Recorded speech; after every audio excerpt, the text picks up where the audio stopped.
Hello हमारे प्यारे भाइयों बहनों, कैसे हैं आप लोग। आई होप आप लोग बहुत ही अच्छे होंगे।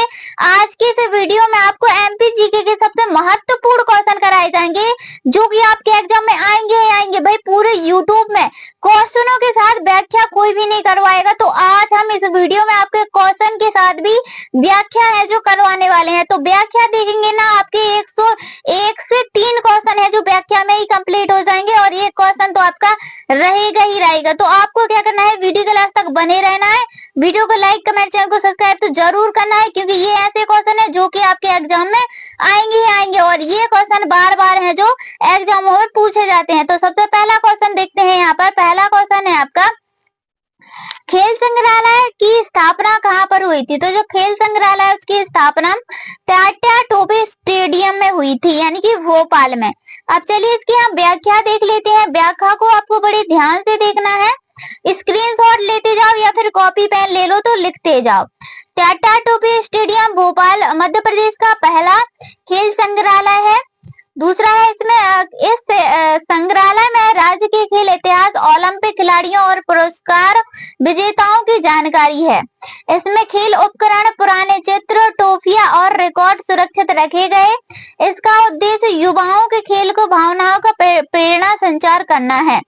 यह संग्रहालय खेल एवं युवा कल्याण विभाग द्वारा संचालित है। ये इसकी व्याख्या हो गई। तो इस व्याख्या को आपको बड़े ध्यान से है जो लिख लेना है। चलिए अगला क्वेश्चन है, मोस्ट इम्पोर्टेंट क्वेश्चन है और ये क्वेश्चन एग्जाम में पूछा जाता है कि पूछा गया है यहाँ पर कि मध्य प्रदेश से प्रकाशित होने वाला पहला समाचार पत्र इनमें से कौन सा है। तो वह कौन सा समाचार पत्र है यह पूछा गया है।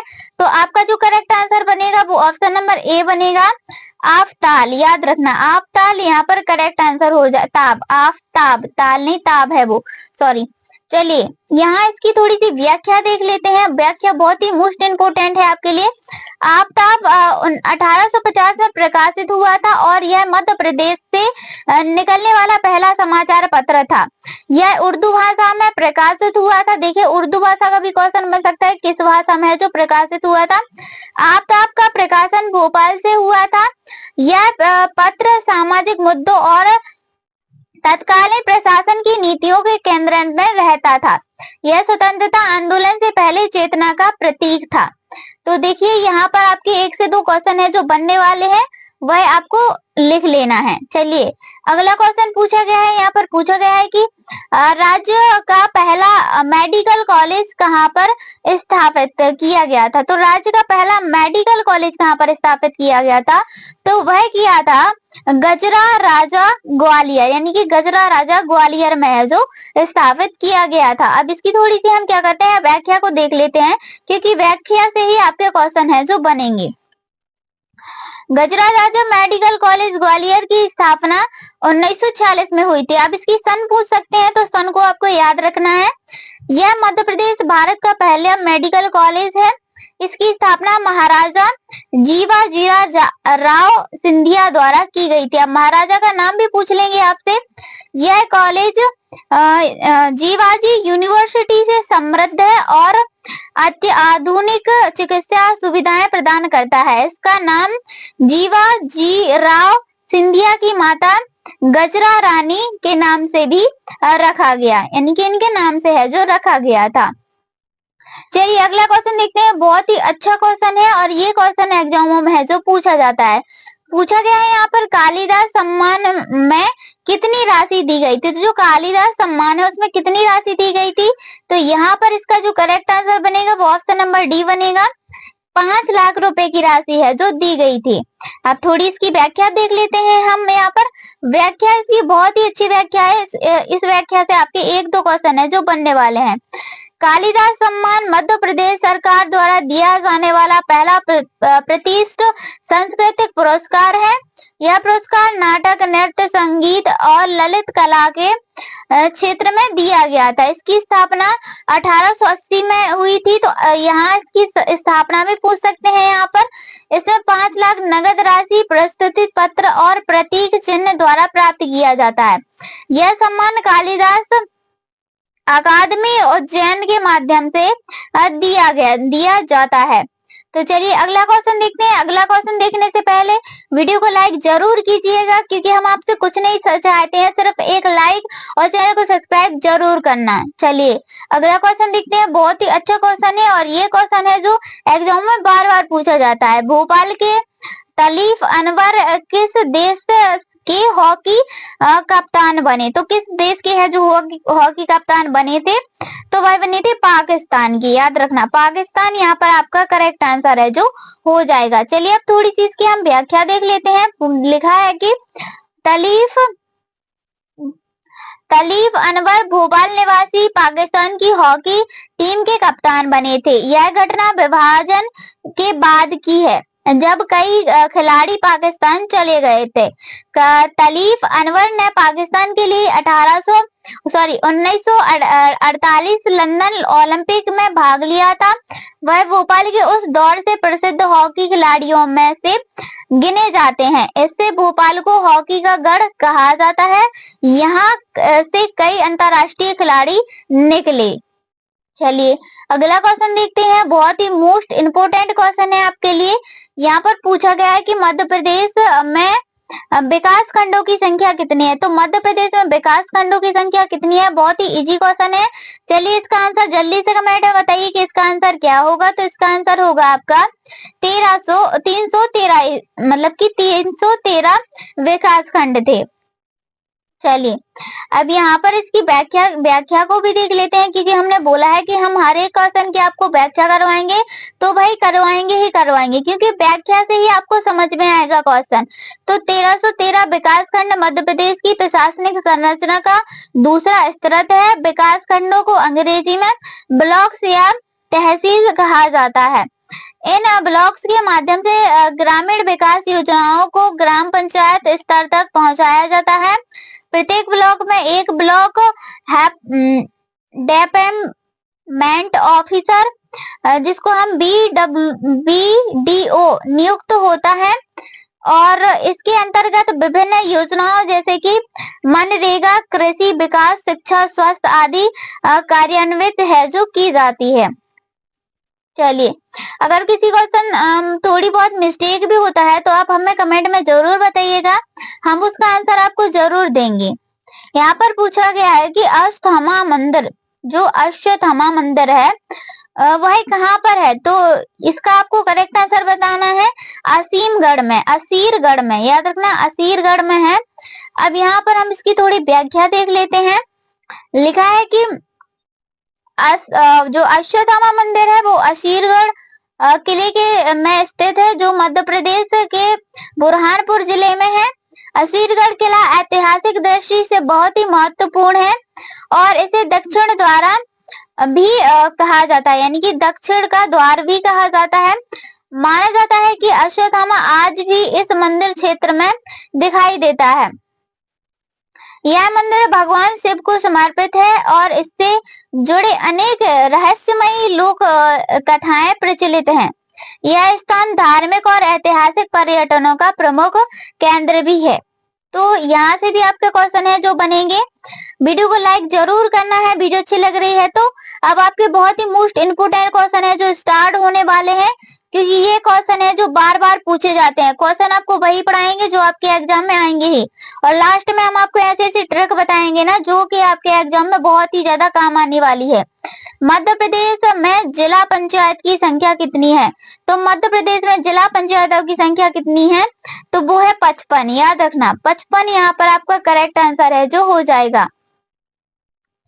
चलिए अगला क्वेश्चन है, यहाँ पर पूछा गया है कि कोरकू जनजाति द्वारा किया जाने वाला नृत्य। तो जो कोरकू जनजाति है ना, कोरकू जनजाति, इसके द्वारा किया जाने वाला नृत्य कौन सा है? तो वो है आपका चटकोरा, यानी कि ऑप्शन नंबर ए आपका यहाँ पर है जो राइट आंसर हो जाएगा।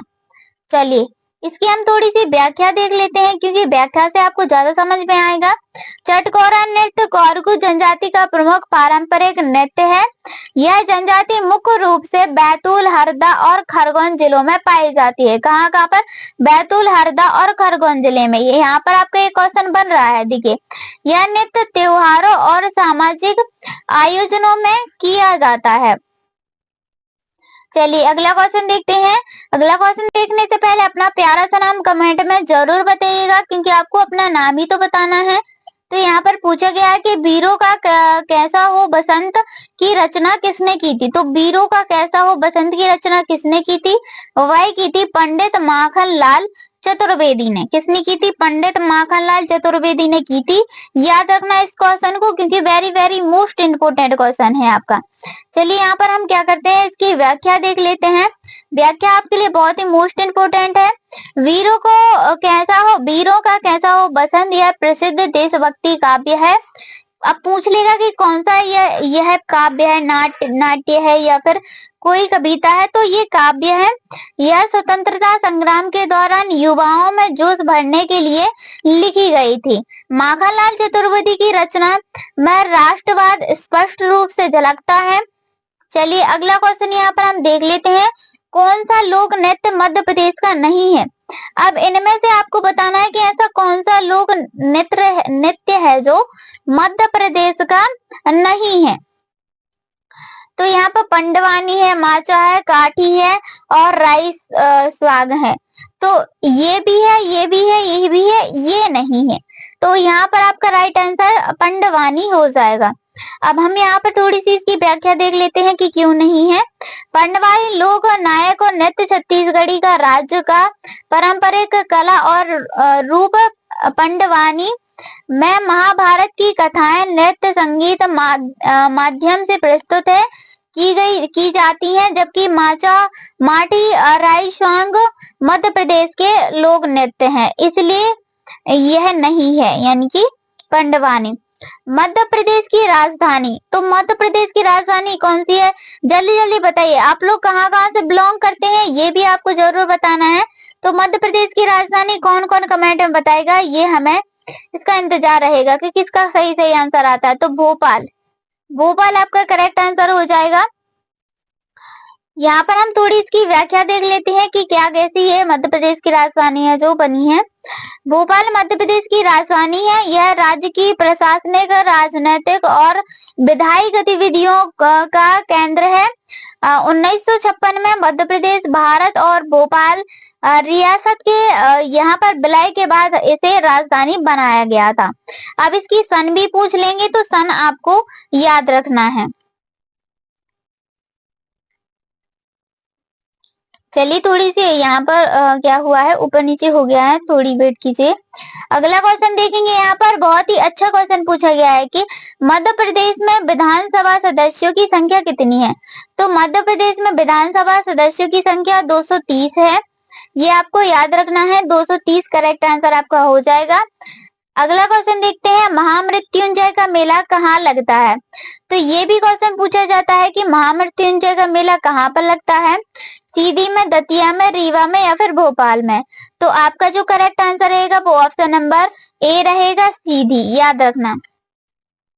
यहाँ पर हम थोड़ी सी इसकी व्याख्या देख लेते हैं।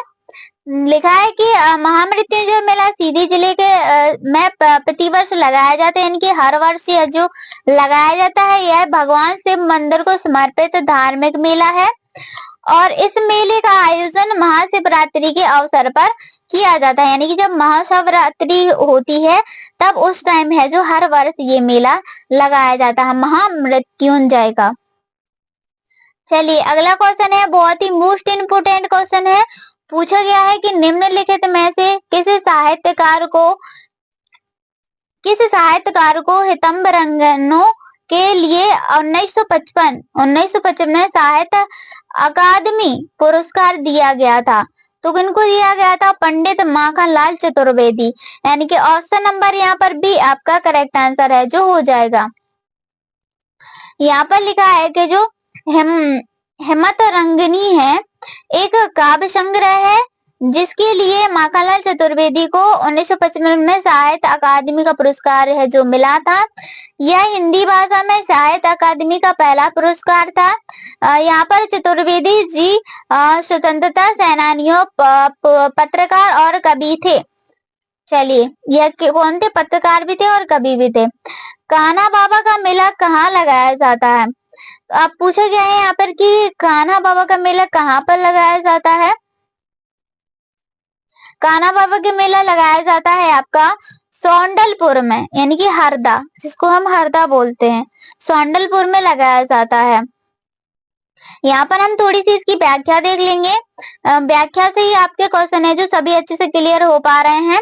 कान्हा बाबा प्रसिद्ध मेला हरदा जिले के यहाँ पर सौंडलपुर गांव में लगता है और यह मेला ग्रामीण अवस्था, परंपरा और भक्ति का प्रतीक है।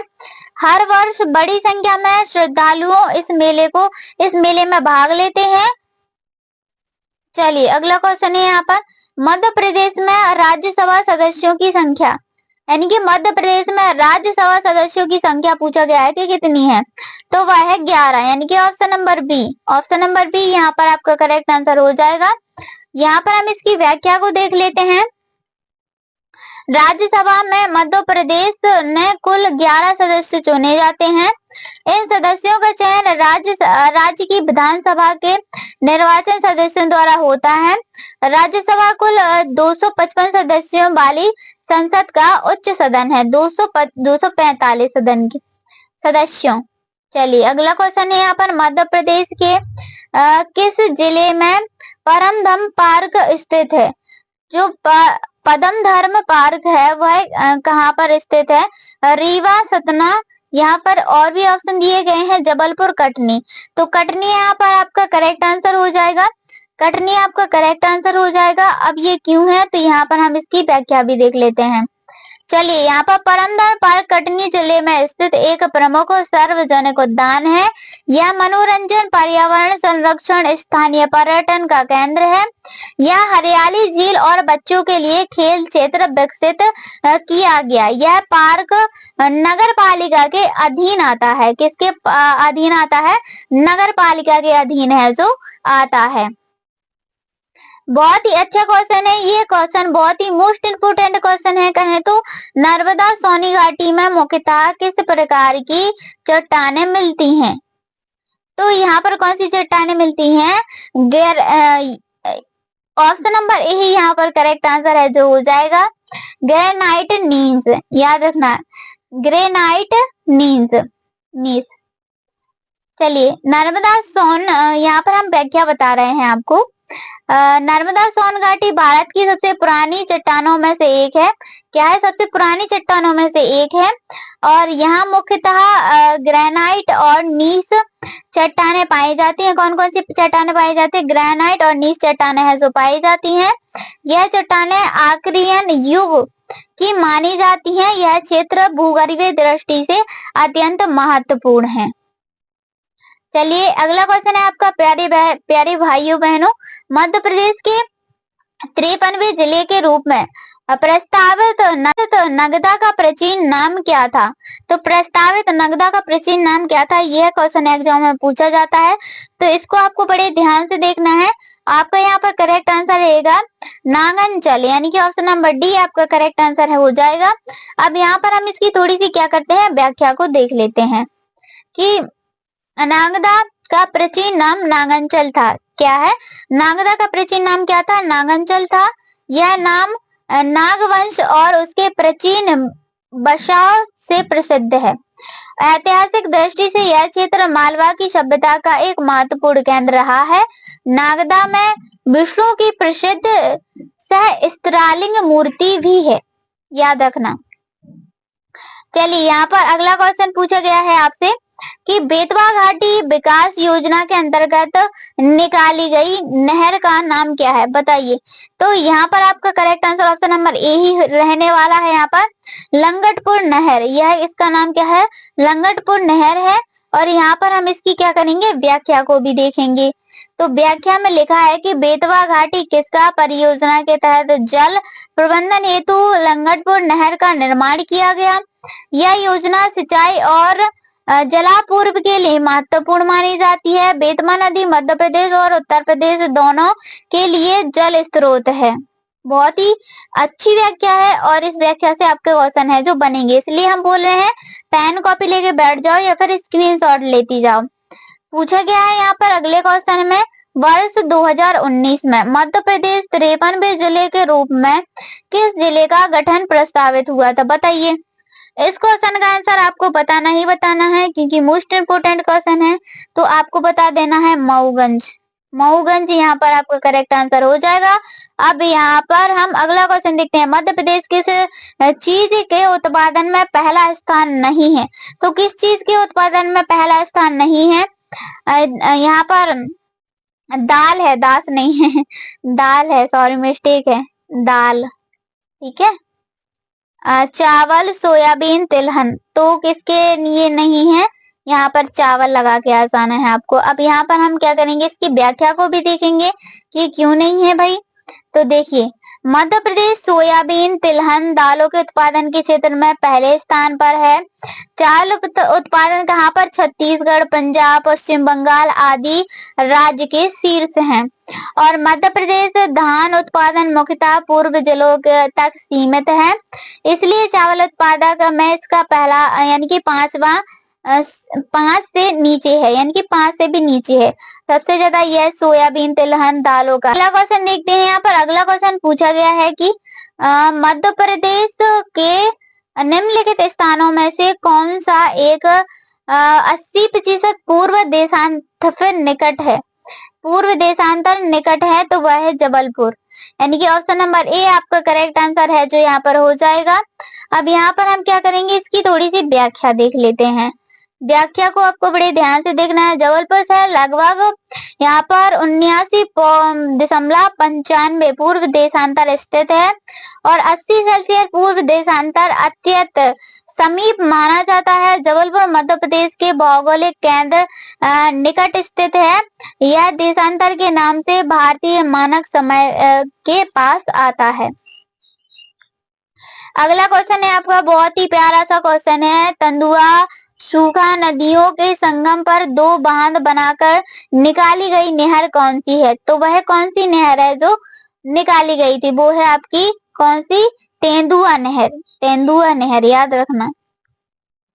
चलिए इसकी हम क्या करते हैं, व्याख्या को भी देख लेते हैं। व्याख्या में लिखा है कि तेंदुआ का सूखा नदियों के बांध बनाकर तेंदुआ नहर परियोजना प्रारंभ की गई थी।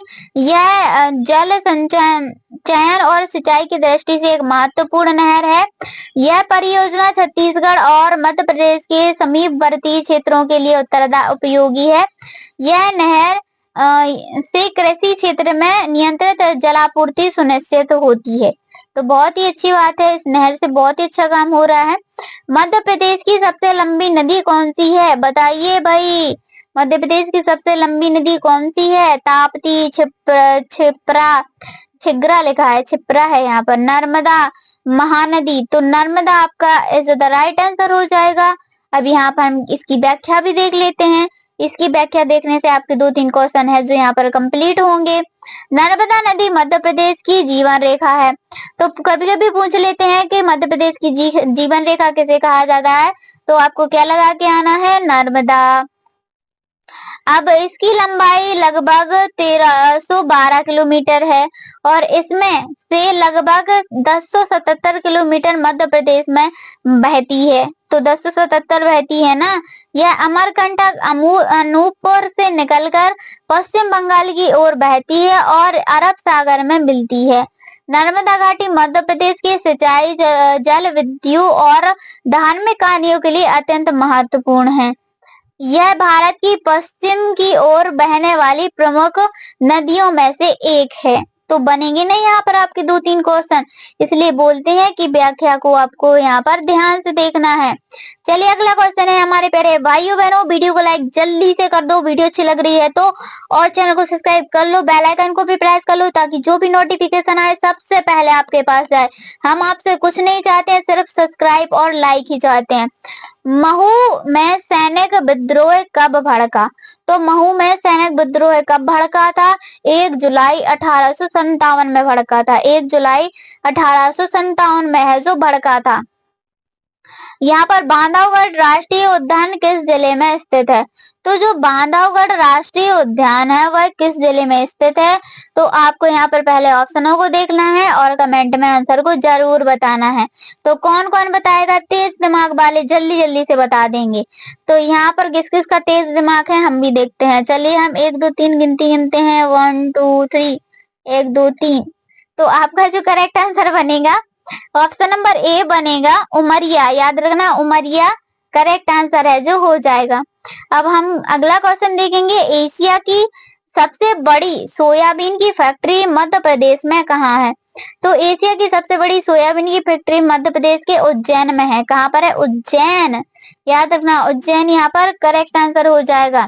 उज्जैन में कुंभ मेला किस नदी के तट पर आयोजित होता है? तो उज्जैन में जो कुंभ मेला लगता है वह किस नदी के तट पर आयोजित होता है? नर्मदा, बेतवा, चंबल या फिर क्षिप्रा। तो आपको क्षिप्रा लगा के आ जाना है। अगर ये क्वेश्चन आपके एग्जाम में आता है तो आप क्या लगाएंगे? क्षिप्रा लगाएंगे। यहाँ पर हम क्या करेंगे, इसकी व्याख्या को भी देखेंगे। जी हाँ, क्योंकि ये मोस्ट इम्पोर्टेंट क्वेश्चन है। यहाँ पर क्षिप्रा नदी उज्जैन शहर से होकर बहती है, धार्मिक दृष्टि से पवित्र मानी जाती है। उज्जैन कुंभ मेला सिंहस्थ 12 साल में लगता है। अब यहाँ पर इसका समय भी साल भी पूछ सकता है। क्षिप्रा नदी के तट पर आयोजित होता है। यह 4 प्रमुख कुंभ स्थलों हरिद्वार, प्रयाग नदी है। यह यहाँ पर प्रयाग नली है। यहाँ पर स्नान करना मोक्षदायक माना जाता है। क्षिप्रा नदी चंबल की सहायक नदी है। अब यहाँ पर पूछ लेगा चंबल की सहायक नदी, तो क्षिप्रा बता के आना है आपको। अगला क्वेश्चन है आपका बहुत ही मोस्ट इम्पोर्टेंट क्वेश्चन है, मध्य प्रदेश में गेहूं पैदावार किन क्षेत्रों में है जो अधिकतर होती है? तो वह होती है उत्तर तथा पश्चिम क्षेत्र में। उत्तरी तथा पश्चिम क्षेत्र में आपका करेक्ट आंसर हो जाएगा। चलिए अगला क्वेश्चन देखते हैं। यहाँ पर नहीं यहाँ पर थोड़ी इसकी व्याख्या देख लेते हैं। व्याख्या में है कि गेहूं की उपज के लिए काली मिट्टी, सिंचित भूमि जरूरी होती है। ग्वालियर, भिंड, मुरैना, दतिया, उज्जैन, रतलाम आदि जिले गेहूं के उत्पादक क्षेत्र हैं। यह सिंचाई के पर्याप्त साधन है, जैसे कि चंबल नहर, कुएं, दयोटवल आदि। मतलब कि ट्यूबवेल है, दयोटवल नहीं है, ट्यूबवेल है। मध्य प्रदेश क्षेत्र का दूसरा सबसे बड़ा गेहूं उत्पादक राज्य है। रबी सीजन अक्टूबर मार्च में यह फसल उगाई जाती है। चलिए यही अब यहाँ पर क्या करते हैं, हम अगला क्वेश्चन देखते हैं। बहुत ही अच्छा क्वेश्चन पूछा गया है कि मध्य प्रदेश क्षेत्रफल के हिसाब से सबसे बड़ा शहर कौन सा है?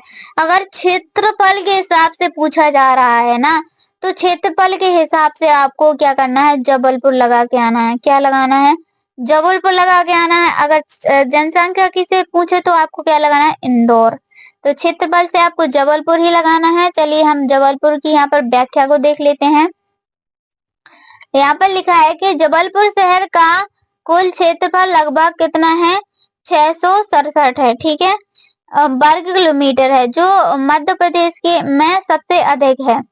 इंदौर जनसंख्या में सबसे बड़ा है, लेकिन क्षेत्रफल में क्या है कि जबलपुर से आगे है। ठीक है, क्षेत्रफल के से कम होना चाहिए, हाँ थोड़ी मिस्टेक है। क्षेत्रफल से जबलपुर ज्यादा है और जनसंख्या से मतलब इंदौर ज्यादा है। जबलपुर नर्मदा नदी के किनारे बसा है। यह मध्य प्रदेश का एक प्रमुख प्रशासनिक व शैक्षणिक केंद्र है। यह सैन्य छावनी और उच्च न्यायालय की पीठ के लिए भी माना मतलब कि जाना जाता है। शहर की भौगोलिक स्थिति इसे एक विस्तृत फैलाव देती है, इसलिए क्षेत्रफल की दृष्टि से बड़ा है। मध्य प्रदेश, उत्तर प्रदेश तथा बिहार तीनों राज्यों की संयुक्त परियोजना किस बांध पर आधारित है? तो यहाँ पर हम ऑप्शन देख लेते हैं जो आपका करेक्ट है।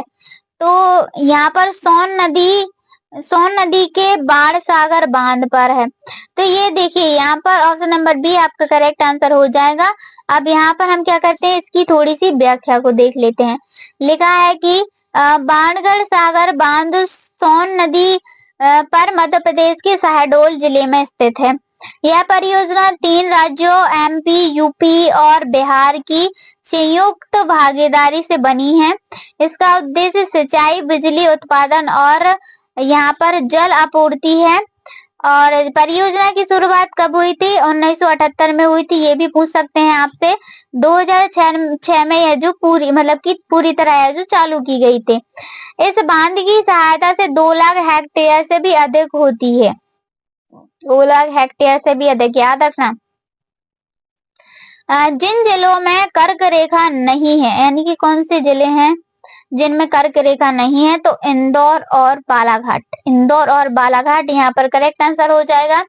अब क्यों नहीं है यहाँ पर हम देख लेते हैं। कर्क रेखा भारत के 8 राज्यों से होकर गुजरती है, जिसमें मध्य प्रदेश भी शामिल है। मध्य प्रदेश से यह रेखा करीब 14 जिलों से गुजरती है। तो 14 जिले वह कौन कौन से हैं, जैसे कि उज्जैन, भोपाल, विदिशा, जबलपुर आदि। इंदौर और बालाघाट ऐसे जिले हैं जहां पर यह रेखा नहीं गुजरती है। कर्क रेखा 23 या 26 उत्तर अक्षांश स्थित होती है। यह पृथ्वी के उत्तरी गोलार्ध सूरज की ऊपरी सीमा दर्शाती है। देखिए, अब अगला क्वेश्चन देखते हैं। यहाँ पर मध्य प्रदेश किस चीज को भौगोलिक संकेतक स्टेटस नहीं है, तो भौगोलिक संकेतक स्टेटस नहीं है वह है आपका दतिया और टीकमगढ़ के बेल मेटल वेयर। दतिया और टीकमगढ़ के बेल मेटल और दियल। हमने आपसे एक क्वेश्चन पूछा था, उसका आंसर आपको कमेंट में आना चाहिए कि आप लोग कहाँ से बिलोंग करते हैं। तो यहाँ पर हम इसकी व्याख्या देख लेते हैं। भौगोलिक संकेतक GI टैग किसी विशेष उत्पादक को उसके भौगोलिक क्षेत्र से जोड़ता है। चंदेरी फैब्रिक, महेश्वर साड़ी और रतलामी सेब को GI टैग द्वारा प्राप्त है। दतिया और टीकमगढ़ के बेल मेटल वेयर को अभी तक GI टैग नहीं मिला है। GI टैग भारत के औद्योगिक संपत्ति संरक्षण अधिनियम 1999 के तहत दिया जाता है, यानी दिया जाता। चलिए, कौन सा पठार पश्चिम मध्य प्रदेश के लगभग पूरे हिस्से से ढकता है, तो वह है आपका मालवा। मालवा का पठार, याद रखना। बहुत ही अच्छा क्वेश्चन है ये, और हम यहाँ पर इसकी व्याख्या भी देखेंगे, क्योंकि इसकी व्याख्या से आपके 1-2 क्वेश्चन बनेंगे। मालवा पठार पश्चिम मध्य प्रदेश और पूर्व राजस्थान का हिस्सा है। यह पठार मुख्य रूप से काली मिट्टी रेगुरे के लिए प्रसिद्ध है, जो कपास और सोयाबीन के लिए उपजाऊ है। और इस पठार में इंदौर, उज्जैन, रतलाम, धार जिले भी